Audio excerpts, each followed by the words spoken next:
तर एवढी सगळ्या आजारांवरती योग हा उपचार असू शकतो. अन्नतारी अन्नमारी, अन्न जीवन देतं, अन्न मृत्यू पण देतं. मनाचं आरोग्य जर तुम्हाला राखायचं असेल तर योगशास्त्राशिवाय पर्याय नाही. वय वर्ष 10 पासून योग सुरू करू शकतो आपण, ते 100 पर्यंत. डिप्रेशनमध्ये तुम्हाला आधार देणाऱ्या गोळ्यांपेक्षा योग तुम्हाला खूप आधार देतो. भारत जर विश्वगुरु व्हावा असं वाटत असेल तर आपली येणारी पिढी ही शारीरिक आणि मानसिक रित्या सदृढ असणं अतिशय गरजेचं आहे आणि ते फक्त योग करू शकतो. जोपर्यंत आपण चमत्कार दाखवत नाही तोपर्यंत नमस्कार होत नाही. 103 तास योगा करून चमत्कार दाखवला. नमस्कार, आमच्या नॉलेज कट्ट्यामध्ये तुमच्या सगळ्यांचं पुन्हा एकदा स्वागत.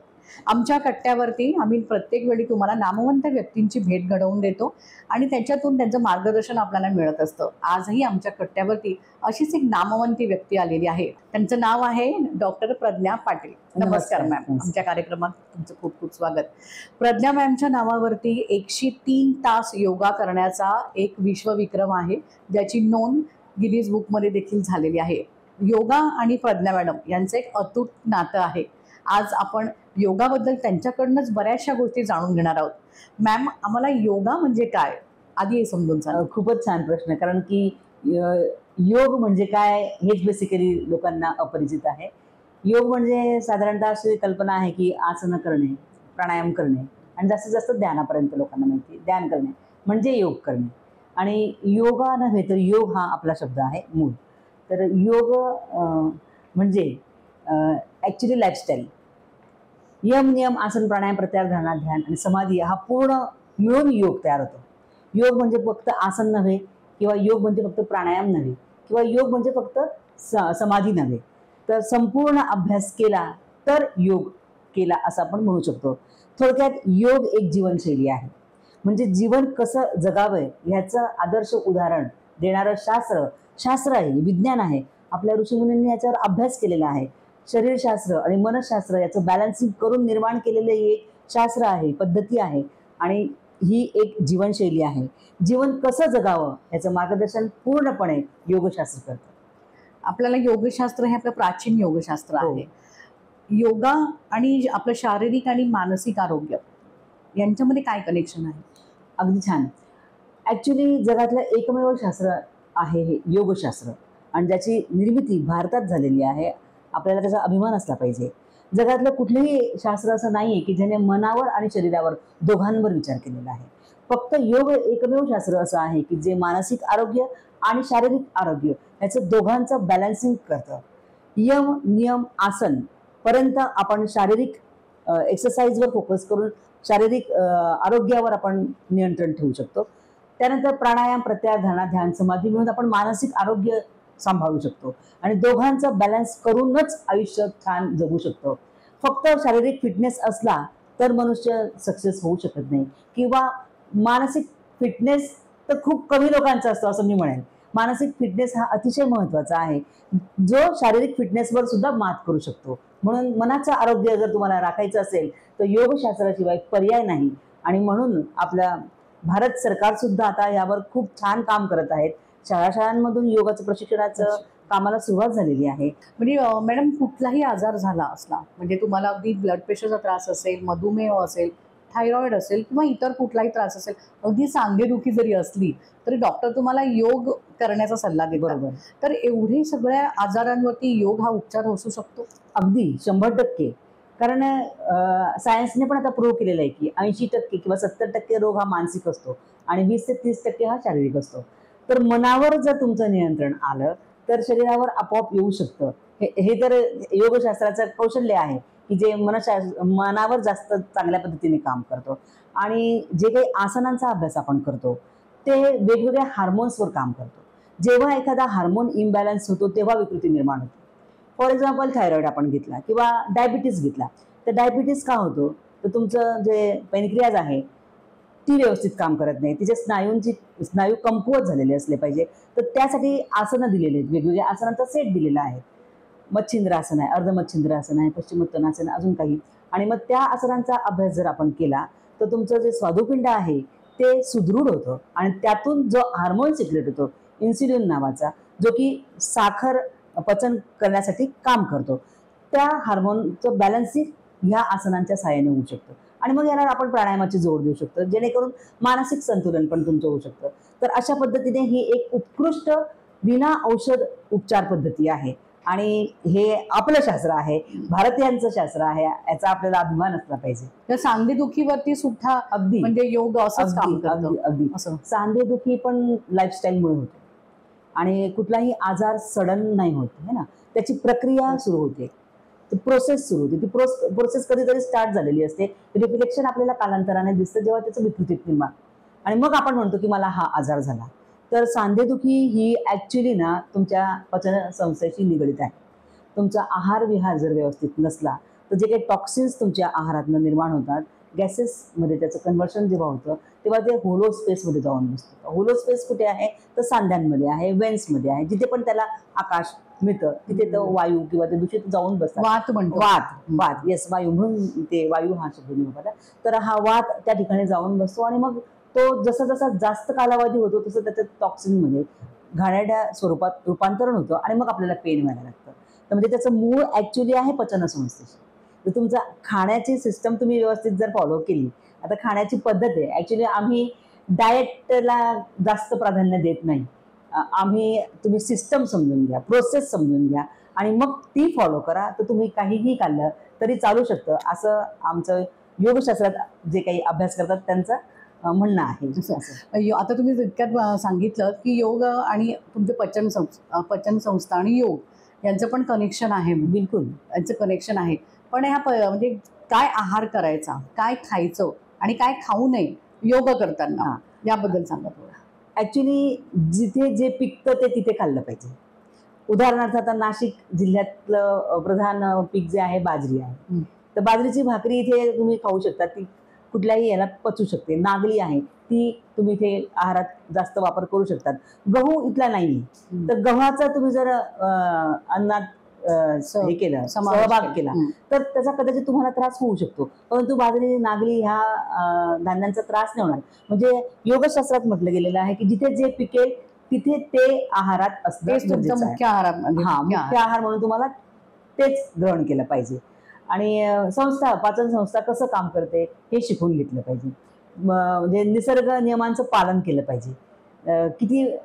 कसं खाल्लं पाहिजे याच्यापेक्षा किती खाल्लं पाहिजे आणि केव्हा खाल्लं पाहिजे हे जास्त महत्वाचं आहे. म्हणजे जेव्हा सूर्य अगदी माथ्यावर असतो 12 वाजेला, तेव्हा पचन अग्नी आपला हा जास्त प्रदीप्त असतो आणि त्यावेळेस जर तुम्ही आहार म्हणजे जेवण केलं, ग्रहण केलं, तर ते खूप जास्त छान पचतं. सायंटिफिकली जे काही ऍसिड सिक्रेशन होतं ते 12 ते 1च्या दरम्यान. जेव्हा केव्हा बघा तुम्ही सकाळपासून काही खाऊ नका, तुम्हाला 12 ते 1च्या दरम्यान पोटातनं गुडगुड गुडगुड आवाज यायला लागतो. म्हणजे ते तुम्हाला संकेत असतात की आता भूक लागलेली आहे आणि आता अन्न ग्रहण केलं पाहिजे. म्हणजे ते ऍसिड सिक्रेट झालेलं असतं आणि ते आवाज करत असतं. आणि त्यावेळेस जर आपण अन्न ग्रहण केलं तर ते खूप जास्त छान पचतं, कारण की तेव्हा ते खूप जास्त स्ट्रॉंग असतं आणि हळूहळू मग ते माइल्ड होत जातं. त्याच्यानंतर जर आपण आहार ग्रहण केला मग तो नीट पचत नाही. नीट पचला नाही की मग त्याचं टॉक्सिन्समध्ये रूपांतरण होतं आणि मग व्याधी, हळूहळू मग व्याधी होतात. असं सडन संधिवात सुद्धा या कारणाने होऊ शकतं की तुम्ही जर वेळेवर आहार ग्रहण करत नसाल, शिळं खात असाल. आयुर्वेदात तर वर्जच आहे.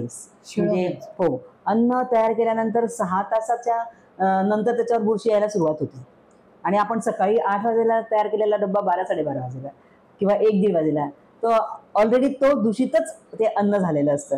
त्यामुळे वेळ, निसर्ग नियमांचं म्हणूनच मी उल्लेख केला की वेळ पाळणं अतिशय महत्वाचं आहे. त्यानंतर सिस्टम तुम्ही समजून घ्या. सिस्टम तुम्ही समजून घेतली, त्याची कॅपॅसिटी किती आहे पोटाची ती समजून घेतली पाहिजे. त्याच्यापेक्षा कमी आहार केला पाहिजे. ताजं अन्न तर अतिशय महत्वाचं आहे, ताजं आणि फ्रेश. त्याचबरोबर ते कसं आहे त्याला जर आपण पोटाला आपण एक सर्कल कन्सिडर केला तर 1/2 तुम्हाला सॉलिड इनटेक केला पाहिजे, 1/4 तुम्हाला लिक्विड इनटेक केला पाहिजे आणि 1/4 तुम्हाला एम्प्टी ठेवलं पाहिजे. थोडक्यात मिक्सर सारखं आपलं पोट काम करतं. आता मिक्सर तुम्ही गच्च भरून ठेवलं तर काय होईल, तुम्ही बटन दाबलं की ते ब्लास्ट होणार. तसंच आहे, पोटात तुम्ही अगदीच खूप दाबून दाबून ठेवलं मग ते ब्लास्ट होणार. मग त्याच्यातनं काही कधी कधी उलटीसारखं होतं, उलटी होतं वगैरे वगैरे, असं काहीही होऊ शकतं. म्हणून ते किती असलं पाहिजे, केव्हा खाल्लं पाहिजे हे समजून घेतलं पाहिजे आणि कसं असलं पाहिजे, कुठे पिकलेलं आहे हे समजून घेतलं पाहिजे, किंवा तुम्हाला कुठलाही आजार होणार नाही. अन्न तारी अन्न मारी. अन्न जीवन देतं, अन्न मृत्यू पण देतं. हे आपलं जे वाक्य आहे आपल्या पूर्वजांनी लिहून ठेवलेलं किंवा आपल्या शास्त्रात सांगितलेलं हे तंतोतंत बरोबर आहे. म्हणजे अन्न जीवन देतं, अन्नच मृत्यू सुद्धा देतं. साधारण म्हणजे इथे योगाचं आता फॅड आहे असं म्हणायला हरकत नाहीये. कारण प्रत्येक व्यक्ती आता म्हणजे त्याचीच हेक्टिक लाईफस्टाईल आहे, त्यामुळे प्रत्येकाला काही ना काहीतरी आजार आणि व्याधी जडलेले आहेत. त्याच्यामध्ये लहान मुलंही आता या क्रमामध्ये यायला लागले. लहान मुलांमध्ये देखील आता मधुमेह, डायबिटीस म्हणा, थायरॉइड वगैरे अशा समस्या दिसतात. तर लहान मुलांमध्ये सुद्धा योगा काम करतो. अगदी 100%. ऍक्च्युली वय वर्ष 10 पासून योग सुरू करू शकतो आपण ते 100 पर्यंत. आणि उलट त्यावेळेस तर आपण बॉडी एकदम फ्लेक्झिबल असते आणि त्यावेळेस तुम्ही कुठल्याही आसनांचा सराव जर करून घेतला तर त्याचे रिझल्ट जास्त छान येऊ शकतात. आणि 10 वर्ष हे म्हणजे कसं मुलाचं फुलतं तेव्हा ना. आणि त्यावेळेस जर तुम्ही त्याच्यावर योग संस्कार म्हणते मी, संस्कार ऍक्च्युली कृतीत होत असतात. म्हणजे आपली आई काय करते, आपले बाबा काय करतात हे मुलं बघतात. जर घरातले आई बाबा संस्कारित असतील, योग संस्कार त्यांच्यावर जर असेल तो मूल आपोआप योग संस्कार त्याच्यावर होऊ शकतो. आणि ह्या ज्या काही आता समस्या उद्भवत आहेत त्याचं कारण आय थिंक तेच असावं की आपली मधली पिढी जी की योगापासून लांब गेली आणि ज्यामुळे आत्ताच्या पिढीला तर माहितीच नाही योगशास्त्र. आणि त्यामुळे आपल्याला योगा डे वगैरे सेलिब्रेशन्स करावे लागतात जेणेकरून की मेसेज कन्वे होईल लोकांपर्यंत, योग निदान पोहोचेल तरी. आणि पोहोचला सुद्धा बऱ्यापैकी चांगल्या पद्धतीने आता प्रतिसाद मिळतो पण आहे, रिझल्ट्स पण चांगले मिळत आहेत. तर लहानपणापासूनच योग शिकवला पाहिजे. माझा स्वतःचा प्रोजेक्ट आहे यज्ञ म्हणून. Actually Guinness book of world record करण्याचा उद्देश माझा तोच होता. ज्यावेळेस माझं पंतप्रधान मोदींनी मुलाखत घेतली त्यावेळेस मी त्यांना हेच उत्तर दिलं होतं की भारत जर विश्वगुरू व्हावा असं वाटत असेल तर आपली येणारी पिढी ही शारीरिक आणि मानसिक रित्या सदृढ असणं अतिशय गरजेचं आहे आणि ते फक्त योग करू शकतं. आणि मी हा जो काही रेकॉर्ड केला आहे तो मुलांवर काम करण्यासाठी, यंगस्टारवर काम करण्यासाठी केलेला आहे. जोपर्यंत आपण चमत्कार दाखवत नाही तोपर्यंत नमस्कार होत नाही. 103 तास योगा करून चमत्कार दाखवला. त्यावेळेस मला आता सगळीकडनं आमंत्रण येऊन मी माझं अनुभव, हे शास्त्राचा जो काही अभ्यास आहे त्याचे परिणाम हे लोकांपर्यंत मी आता पोहोचवू शकते आहे. आणि ये फॉर योग, ये फॉर ज्ञान, योग और ज्ञान से पुरुषार्थ ह्या माझ्या यज्ञ प्रोजेक्टची टॅगलाईन आहे. आणि याची निर्मिती जी आहे ना पंतप्रधान मोदींच्या ऑफिसमध्ये 1 to 1 आमचं जेव्हा बोलणं सुरू होतं त्यातून झालेलं आहे. जे काही संवाद आमचे झाले, जे काही मी बडबड केली त्यांच्याशी की आपल्याला विश्वगुरू व्हायचं, तर त्याचा मी घरी येऊन अभ्यास करून त्याच्यावर पुस्तक लिहिलं. यज्ञ माझं पॉकेट बुक आहे, त्याचं प्रकाशन सुद्धा माननीय मोदी सरांनीच केलं. आणि आपल्याला आता त्याचं ॲप्लिकेशन पण मिळालेलं आहे. आपण शाळांमधून जवळजवळ 2-2.25 लाख विद्यार्थ्यांपर्यंत आतापर्यंत. हो, आता बऱ्याच शाळांमध्ये म्हणजे योगा शिकवलं. मी 2019-20 पासूनच सुरू केलं हे. आणि तेव्हापासून आपण चांगल्या पद्धतीने वेगवेगळ्या जिल्ह्यांमधून आता काम सुरू आहे. सावित्रीबाई फुले विद्यापीठावर सुद्धा आहे मी त्यांची नाही योग रिसोर्स पर्सन आहे मी डायरेक्ट त्यांची. तर जे पण कॉलेजचे विद्यार्थी आहेत 2nd इयर आणि 3rd इयरचे त्यांच्यासाठी आपण डायरेक्ट शिबिर घेतोय. 3 days 5 days शिबिर, रेसिडेन्शियल शिबिर. आणि यावर विद्यापीठ खूप चांगला खर्च करतो आहे. चांगले फॅसिलिटीज पण विद्यार्थ्यांना उपलब्ध करून दिल्या जात आहेत. योगाचं प्रॉपर आपला जो ट्रॅडिशनल योग आहे त्याच्यावर तो संस्कार त्यांच्यावर करण्याचा प्रयत्न सरकार करत आहे विद्यापीठाच्या मार्फत. अतिशय उत्कृष्ट असा तो. आणि रिझल्ट्स पण खूप ऑसम आलेत. म्हणजे मुलांनी ज्या पद्धतीने त्याला प्रतिसाद दिला तो खूपच छान, म्हणजे खूप चांगली गोष्ट, उत्कृष्ट. आणि ह्या आता परत ह्या वर्षी पुन्हा आता सुरू होईल ऑगस्ट पासून, म्हणजे नेक्स्ट मंथ पासून. खूप छान कॉलेजेस. आतापर्यंत आपण ज्या चर्चा करतोय त्याच्यामध्ये योग आणि आहार म्हणा, शरीरावरती त्याचे होणारे परिणाम याच्यावर बोलते. योग आणि मन यांचं देखील खूप म्हणजे असं काय म्हणतो त्याला, खूप असं गूढ असं एक त्याचं कनेक्शन आहे, गूढ असा एक सगळं संबंध आहे. अगदी जसं डिप्रेशनमध्ये तुम्हाला आधार देणाऱ्या गोळ्यांपेक्षा योग तुम्हाला खूप आधार देतो. बरोबर. तर त्यावर बद्दल तुम्ही आम्हाला थोडं सांगितलं. अगदीच. मनावर काम करणारं शास्त्र योग आहे. आता मन आपल्याला शोधता येत नाही. माझं मन ह्या क्षणी कुठे कोणीच सांगू शकत नाही, मी पण सांगू शकत नाही. परंतु मनाचं आणि श्वासाचं काहीतरी नातं आहे. म्हणजे उदाहरणच द्यायचं झालं तर आपल्याला अचानक भीती वाटली एखादी तर लागलीच आपल्याला धडधड व्हायला लागते. धडधड म्हणजे काय, मनात श्वास वाढायला लागतो वेगाने की त्याचं धडधडमध्ये रूपांतरण होतं. म्हणजे तुम्हाला असर झालाय मनावर, भीती वाटली मनाला, पण त्याचं रिफ्लेक्शन कुठे आलं, श्वासावर आलं. मग उलट अभ्यास करायचा. मन बघता येत नाही ना, मग श्वासाला तुम्ही प्राणायामाच्या अभ्यासाने बघू शकता. श्वासाला बघण्याचा प्रयत्न करा. श्वासावर प्राणायाम जेव्हा कुंभक करतो आपण, होल्ड करतो श्वास, म्हणजे त्याला ते कुंभक अनुलोम म्हणतात. विलोम तेच का? नाही, अनुलोम विलोम हा एक प्रकार झाला. वेगवेगळे प्रकार आहेत. अष्टांग 8 पद्धती आहे श्वासाची. म्हणजे शीतली आहे, सितकारी आहे, भ्रामरी आहे, भस्रिका आहे, उज्जाई आहे, असे सूर्यभेदन, चंद्रभेदन असे वेगवेगळे प्रकार आहेत प्राणायामाचे. आणि ते वेगवेगळे प्रकार वेगवेगळ्या ठिकाणी असर करतात. तर तो अजून डीप ते शास्त्र आहे. खचितच म्हणजे तो त्याच्यात प्रगल्भता असल्याशिवाय आपण त्याच्यावर जास्त हे नाही करू शकत. परंतु मनाचं आणि श्वासाचं नातं आहे. तुम्ही जर श्वासावर कंट्रोल करायला शिकलात प्राणायामाच्या माध्यमातून, हळूहळू मनावर आपोआप कंट्रोल होऊ शकतो. म्हणजे राग आला तरी पण योगाची मदत तुम्हाला होते. पॉज घेता येतो. योग तुम्हाला पॉज शिकवतो, थांबायला शिकवतो, नियंत्रण करायला शिकवतो. आणि मग नियंत्रणच आपला तोच लॅकून आहे की आपण नियंत्रण नाही करू. कोणी अरे म्हटलं की आपल्याला लागलीच कार्य म्हणायचं असतं, तर योग तिथे थांबवतो तुम्हाला की थोडा पॉज घेऊन का म्हण, की कार्य म्हणणं गरजेचं आहे का, हे पण विचार करायला लावतो योग आपल्याला. आणि हा अभ्यासाचा भाग आहे, तुम्हाला करायला लागते. एकच याच्यातला मायनस पॉईंट आहे योगशास्त्रातला की एक कृतीशास्त्र आहे. म्हणजे तुम्हाला कृती करायला लागते, तुम्हाला आसनं करायला लागतात, तुम्हाला श्वासावर अभ्यास करावा लागतो. ॲलोपॅथी टाईप तुम्ही गोळी घेतली आणि मग गोळी तसं असर करते, संपला आपलं, गोळी घेण्यापुरतं आपण मर्यादित आहोत. तसं योगशास्त्रात नाही. योगशास्त्रात नाहीये तसं रिझल्ट नाही. आणि मला स्वतःला त्यात थोडंसं झोकावं लागतं, तेव्हा त्याचे रिझल्ट मिळतात. योगाचे अनेक प्रकार आहेत. योगाचे प्रामुख्याने म्हणजे महिला ज्या असतात, महिलांचं मी स्पेशली बोलते की मेनोपॉजमध्ये महिलांना वेगवेगळ्या स्थितीतून बाहेर पडावं लागतं. त्याच्यामध्ये तुमचे हॉट फ्लॅशेस म्हणा, डिप्रेशन सारखी परिस्थिती असते, पुन्हा खूप ब्लिडिंग वगैरे, खूप ब्लिडिंगचा पण त्यांना त्रास होतो, मूड स्विंग्स होतात. बरोबर. तर अशा वेळी तिला समजून घेणारं फार कोणी नसतं. म्हणजे कळत नाही घरातल्यांना ही इतकी चिडचिड का करते आहे असं. तर त्यावर म्हणजे योगाच्या माध्यमातून आपण आपलं मेनोपॉजमधून आनंदाने कसं पार पडू शकतो. अगदी मी थोड्या वेळापूर्वी सांगितलं तसंच, शेवटी मनावरच येतो आपण. मेनोपॉजचं एज जर आपण बघितलं तर साधारणतः 45 नंतर ते सुरू होतं. त्यावेळेस कसं असतं की मुलं मोठी झालेली असतात, बाहेर गेलेली असतात, थोडंसं आई थोडीशी एकटी पडलेली असते, आणि त्याच वेळेस ह्या सगळा काळ तोच काळ आहे. त्यामुळे ती मनाने अगोदरच खचलेली असते थोडी, आणि त्यात ह्याची भर येते की आता मोनोपॉज बद्दल थोडंसं निगेटिव्ह आपण विचार करायला लागतो की आता मग माझं स्त्रीत्व संपलं का. तसं काही नाही, तो एक आयुष्याचा भाग आहे.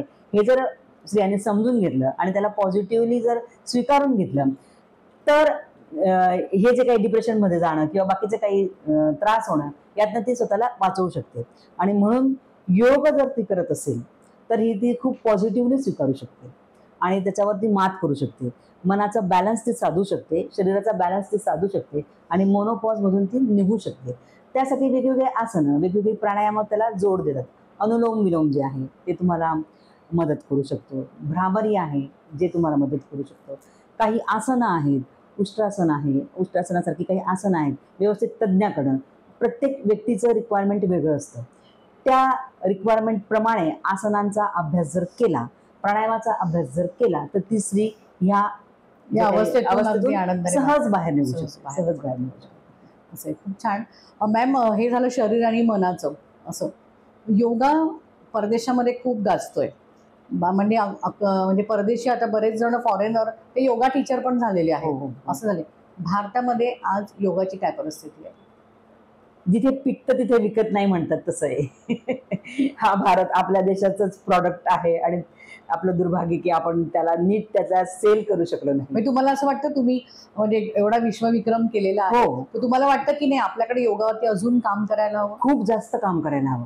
म्हणजे मी जेव्हा रेकॉर्ड करायचं ठरवलं ना, जेव्हा मी गिनीजची वेबसाईट चेक केली, तेव्हा त्या ठिकाणी भारतावर एकही योग या क्षेत्रातला रेकॉर्ड नव्हता.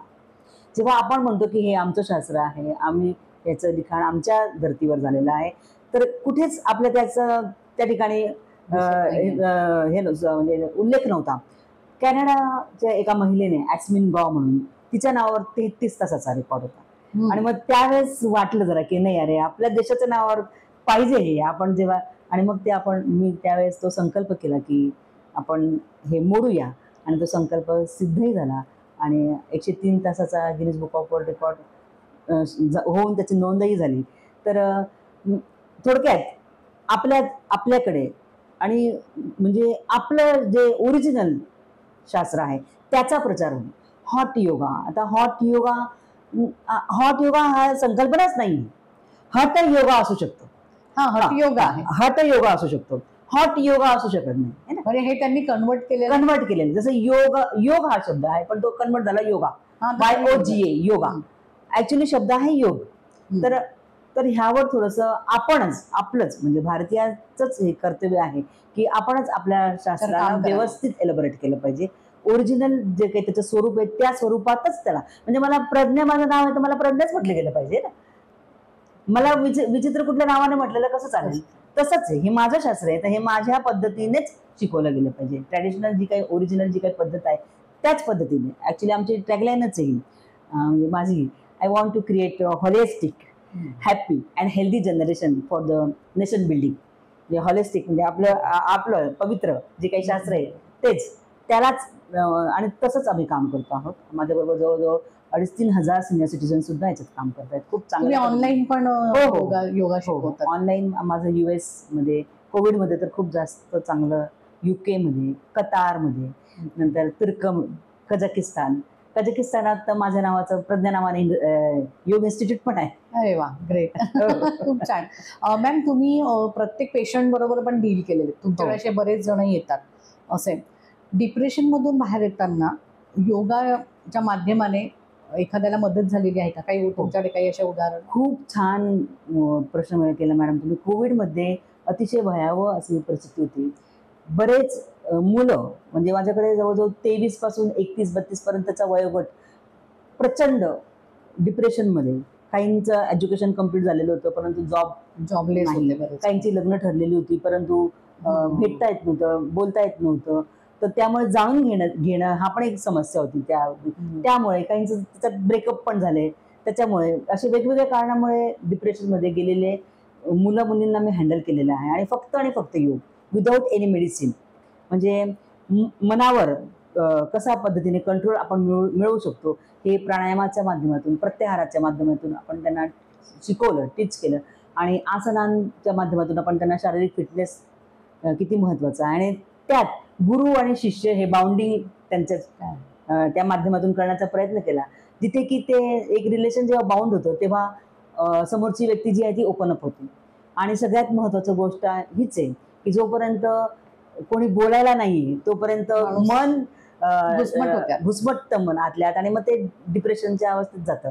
तर ही घुसमट जर टाळायची असेल तर कम्युनिकेशन म्हणजे तुमचं स्वरयंत्र हे परफेक्ट असलं पाहिजे. आणि स्वरयंत्रावर काम करण्यासाठी मग आपण भ्रामरी, उज्जाई या प्राणायामांचा उपयोग करतो की जेणेकरून तुमची कमांड होऊ शकेल. तुम्ही जसं अन्न ग्रहण केल्यानंतर ते त्याचं काम करतंय ना, पचतं ते बाकीच्या विटॅमिन्समध्ये, मिनरल्समध्ये, तसं त्याचं रूपांतरण. तसंच हे तुम्ही अभ्यास केला योगशास्त्राचा तो आपलं काम करतो. म्हणजे तुम्ही जर प्राणायामाचा, विशिष्ट प्राणायामांचा अभ्यास केला. पण डिप्रेशनमध्ये असणारे व्यक्ती असेल किंवा मनाने कमलेली, उदास, नैराश्य आलं असेल त्या व्यक्तीला, तर तुम्ही असे थोडक्यात सांगू शकता जशी कुठली आसनं की ज्याच्यामुळे तुम्हाला डिप्रेशन मधून बाहेर येता येईल? सगळ्यात महत्वाचं ना तुमचं विशुद्धी चक्र स्ट्रॉंग पाहिजे. त्याच्यासाठी तज्ञांचा सल्ला घ्यावा लागेल. आणि ते एक म्हणजे रिलेशन बाउंड करणं हा जास्त बोलणं. योग आसन हा माध्यम आहे बाउंडिंगचं, पण प्राणायाम हे तिथे काम करतं. आणि मग त्यातून जो काही संवाद निघतो त्यातून तिच्या मनातली जी काही घुसमट ती बाहेर निघते, त्याच्या मनातली घुसमट ती बाहेर निघते, त्यावर मग नंतर काम करायला लागतं. आणि मग अशा पद्धतीने विनाऔषधी आपण म्हणजे अक्षरशः आत्महत्या म्हणजे आता जर मी पोहोचले नसते तर 15 मिनिटांनी कदाचित त्या मुलाने आत्महत्या केली असती. अशी सुद्धा उदाहरणं आहेत. कसं तुम्ही केलं म्हणजे त्याचं माइंड कसं डायव्हर्ट? त्याचं माइंड तेच त्याच्याशी संवाद साधून, त्याच्याशी रिलेशन बाउंड करून. म्हणजे एका मुलाबरोबर मी पहिल्याच दिवशी 6.5 तास थांबले होते. 6.5 तासानंतर त्याने माझ्याशी पहिला संवाद सुरुवात केली. म्हणजे एवढं पेशन्स आपल्याला पण ठेवायला लागतात. आणि हे पेशन्स योग शिकवतात. हे थोड्या वेळापूर्वी पण मी तुम्हाला सांगितलं. आणि मग ते एक स्किल्ड आहे की त्याच्याकडनं त्याच्याशी त्याचे प्रॉब्लेम समजून घेऊन आणि मग त्याच्यावर आपण नंतर योगच्या माध्यमातून वेगवेगळ्या आसनांची. मूवमेंट कशी होती तुमच्यासाठी? टेरिफिक होतं मॅम, म्हणजे वाईट पण वाटायचं ते बघून, कारण आपल्यामुळे एक जीव वाचला ह्याचा आनंद आजही नजरेने किंवा ज्या भाव ठेवून आपल्याशी बोलतात ना, तो आनंद म्हणजे त्याचं आपण मूल्य वर्णन करू शकत नाही आणि मूल्यमापन पण करू शकत नाही. अतिशय सुंदर. आणि म्हणूनच म्हणजे सारखं I am also single parent, आणि मी सुद्धा अशा पण मी योगशास्त्र वर्ष 10 पासून योगशास्त्रात. मी आता तुम्हाला तोच प्रश्न विचारते की तुम्ही देखील एका आघातामधून बाहेर आला आणि त्याच्यासाठी तुम्ही देखील योगाचेच माध्यम निवडलं होतं, तर त्याबद्दल थोडंसं आम्हाला सांगाल? म्हणजे तुमचं ड्रास्टिक म्हणजे लाईफ पूर्ण चेंज झालं त्याच्यामुळे. अगदी, म्हणजे म्हणून मी जास्त स्ट्रॉंगली यावर भाष्य करू शकते, कारण मी ते अनुभवलंय, त्याची अनुभूती मला आलेली आहे. आणि माझा एकच गॉडफादर फक्त योग, आणि योग या एका गॉडफादरनेच मला आज इंटरनॅशनल सेलिब्रिटी पर्यंत, म्हणजे एक काळ असा होता की I am a single parent आणि एखादी चांगल्या घराण्यातली सून किंवा मुलगी घराच्या बाहेर निघते तर लोकांचं बघण्याचा दृष्टिकोन वेगळा असतो. म्हणजे मी जेव्हा घरातून बाहेर निघायचे, काही लोक माझ्याकडे पाहून थंकायचे सुद्धा, परंतु योगशास्त्राचा अभ्यास मी करत असल्यामुळे मी त्या गोष्टींकडे लक्ष दिलं नाही, किंवा मी तिथे चिडले पण नाही किंवा त्यांना प्रतिक्रिया पण दिली नाही. त्यावेळेस माझं टार्गेट होतं माझ्या मुलांना सांभाळणं, त्यांच्यासाठी मला पैसे कमवणं हे क्रमप्राप्त होतं. कारण आपण जरी म्हणत असलो की पैसा सेकंडरी, तर माझ्या दृष्टीने मी तो अनुभवलाय की पैसा हा प्रायोरिटी आहे आणि तो मिळवावाच लागतो ना. तर ते जे काही मला बळ मिळालं ना, ते आणि ते जे काही माझ्यावर संयम, त्यावेळेस मी यंग होते, परंतु मी माझं कुठली पण उंबरठा मी क्रॉस केला नाही. हे सगळं जे काही मला थांबवून ठेवलं किंवा माझं माइंड बॅलन्स ठेवला, ते फक्त आणि फक्त योगशास्त्राने. अदरवाईज मी भरकटू शकत होते, अदरवाईज मी काही पण माझ्याकडनं घडून पण डिप्रेशनमध्ये जाऊ शकत होते. मला तर एका वृत्तपत्राने त्यावेळेस मुलाखतीत विचारलं पण की तुमचं आम्ही मॅडम स्टोरी वाचलं आणि आम्हाला प्रश्न पडला की एवढ्या कठीण परिस्थितीत तुम्हाला आत्महत्या करावीशी वाटली. म्हणजे असं सिच्युएशन होती की होऊ शकत होतं, पण झालं नाही. ऑल क्रेडिट गोज टू योग. संपूर्ण क्रेडिट हे योगाला जातं. आणि त्यामुळेच मला सारखं जेव्हा केव्हा मी 2012-13 मध्ये फिजिकल हेल्थ माझं डॅमेज झालं होतं आणि त्यातनं मी बाहेर निघाले फक्त योगशास्त्रामुळे. आणि मग त्यानंतर मात्र मी योग ह्या एका विषयावरच काम केलं. योगाने तुम्हाला एकदम स्ट्रॉंग वुमन, खूप स्ट्रॉंग मेंटली फिजिकली तुम्ही आज खूप स्ट्रॉंग आहात. तुम्ही हजारो म्हणजे व्यक्तींना, हजारो लोकांना तुम्ही मार्गदर्शन करत आहात. स्ट्रॉंग झाले आणि रिस्पेक्ट योगाने मला रिस्पेक्ट, स्वतःची ओळख पण स्वतःची ओळख करून दिली. आज समाजात बघण्याचा दृष्टिकोन सगळ्यांचा बदलला फक्त आणि फक्त योगमुळे. तर दॅट्स ग्रेट. मॅम, जाता जाता एक आपण बोलताना तुम्ही सांगितलं की तुम्ही मोदींबरोबर बोललात, त्यांच्यावर संवाद साधला, गप्पा मारलात. तुम्ही पंतप्रधान मोदी आहेत, त्यांच्यासमोर बसून बोलणं हा प्रत्येकासाठी म्हणजे एक ती पर्वणी आहे. कसा होता अनुभव? अतिशय सुंदर.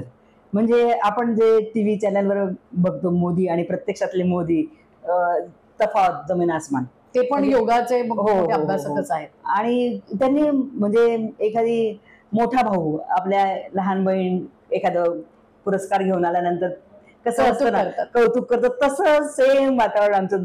आणि त्यांनी फक्त मी आणि ते आम्ही दोघंच. त्यांनी त्यांचा पीए पण त्या ठिकाणी कॅबिन मध्ये नव्हता, त्यांचा बॉडीगार्ड पण त्या ठिकाणी कॅबिन मध्ये. काय विचारलं त्यांनी तुम्हाला? त्यांनी मला ऍक्च्युली माझं माहेर गुजरातचं आहे, अहमदाबादचं, तर ते पण गुजरातचं. आमचं पूर्ण संवाद गुजरातीतून झाला. आणि त्यांनी मला विचारलं की आवा गांडा वेडा केम करे की 103 कलाक कोई योगा करे. वेड्यासारखं काय असं वेडेपणा कोणी करतं का? 103 तास कोणी योगा करतं का? मी म्हटलं हो, मी केला आणि मी तो तुमच्यासाठी केला. असं त्यांना मी डायरेक्ट, म्हणजे ते कुठून आलं मला ते बळ, आय डोंट नो, की आपल्यासमोर प्राईम मिनिस्टर बसलेले नाही, आपण असं एकदम असं की तुमच्यासाठी.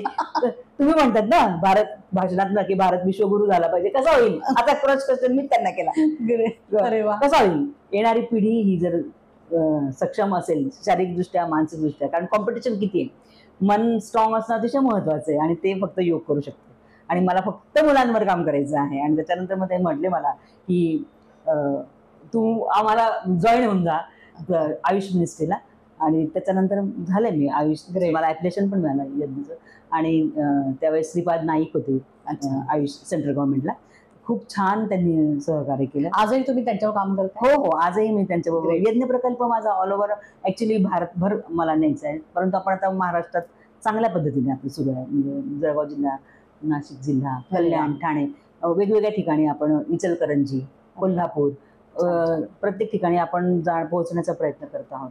तर मोठा कॅनव्हास आहे ऍक्च्युली, आणि माझा देशच फार मोठा कॅनव्हास आहे. खूप छान. म्हणजे आपलं मन बळकट तर शरीर बळकट, आणि त्याच्यासाठी योगाची साथ. अगदी अगदी खूप छान. मला वाटतं आमचा आजचा संवाद सगळ्या जणींनाच आवडला असेल, आणि यातून नक्कीच प्रत्येकीने काही ना काहीतरी शिकलं असेल.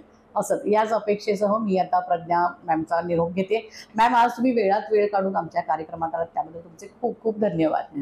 धन्यवाद मॅम, तुम्ही बोलवल्याबद्दल.